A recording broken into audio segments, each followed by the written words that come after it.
بسم اللہ والحمدللہ والصلاة والسلام علی رسول اللہ اما بعد۔ ایک سوال آیا ہے کہ کیا نماز تراویح یا نماز تہجد یا قیام اللیل نماز عشاء کے فوراً بعد پڑھنا درست ہے؟ تو جی ہاں، نبی علیہ السلام سے نماز کے فوراً بعد بھی قیام ثابت ہے۔ سنن ابی داؤد کے اندر 1375 نمبر پر حدیث موجود ہے اور جامع ترمذی کے اندر 806 نمبر پر حدیث موجود ہے۔ یہ حدیث بہت مشہور حدیث ہے کہ نبی علیہ السلام نے رمضان کے اندر 3 رات قیام کروایا۔ پہلی تو بات یہ ہے کہ نبی علیہ السلام نے جو 3 رات قیام کروایا وہ نفل قیام اور رات کا قیام تھا، جسے ہم نماز تہجد اور نماز تراویح بھی کہہ سکتے ہیں۔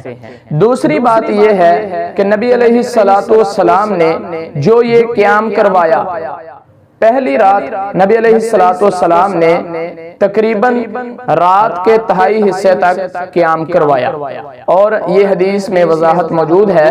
دوسری رات نبی علیہ السلام نے آدھی رات قیام کروایا، اور اسی طرح تیسری رات پوری رات قیام کروایا۔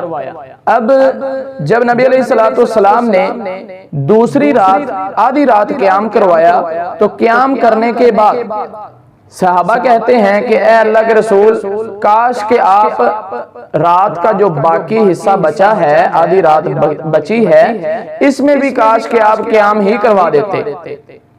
تو اس سوال سے یہ ثابت ہوتا ہے کہ نبی علیہ السلام نے وہ قیام نماز عشاء کے بعد کروایا ہے۔ اگر رات کے آخری حصے میں قیام کروایا ہوتا تو وقت زیادہ نہ بچتا اور صحابہ اس پر سوال نہ اٹھاتے۔ اور اسی طرح دوسری حدیث سنن ابی داؤد کے اندر موجود ہے، 626 نمبر پر یہ حدیث موجود ہے۔ حضرت عائشہ رضی اللہ تعالی عنہ سے پوچھا گیا کہ نبی علیہ السلام وتر نماز کے کس حصے میں پڑھا کرتے تھے، اول وقت میں یا آخر وقت میں؟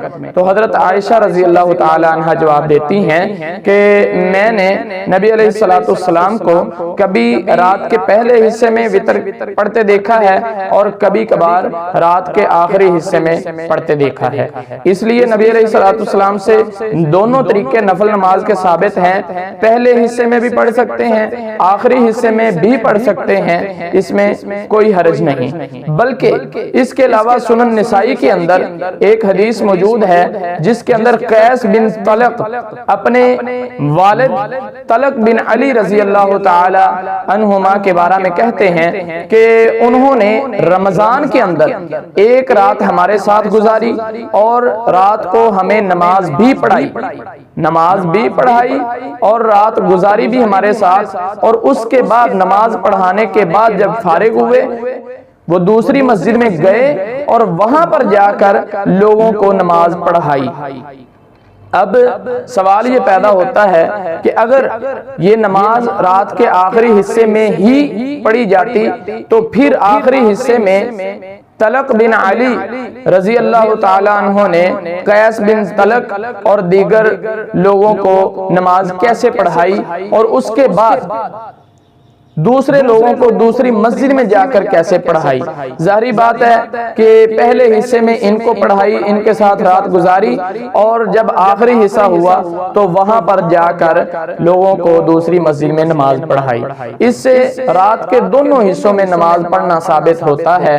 اس لیے نفل نماز جو نماز تہجد ہے، نماز تراویح ہے، یہ رات کے ہر حصے میں پڑھ سکتے ہیں، اور ہر حصے میں نبی علیہ السلام سے اور صحابہ کے عمل سے یہ ثابت ہے۔ اس لیے پڑھنی ضرور چاہیے، چاہے آپ رات کے پہلے حصے میں پڑھیں یا آخری حصے میں پڑھیں۔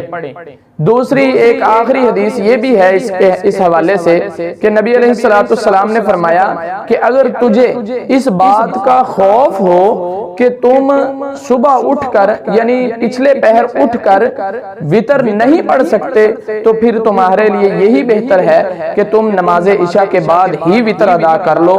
اس سے بھی یہ ثابت ہوتا ہے کہ ہمیں اجازت بھی نبی علیہ السلام نے دی ہے، ہم نماز کے بعد بھی نماز تراویح، نماز تہجد اور قیام اللیل اور نماز وتر کا اہتمام کر سکتے ہیں، اس میں کوئی حرج نہیں ہے۔ اللہ عمل کی توفیق عطا فرمائے۔ وما توفیقی الا باللہ۔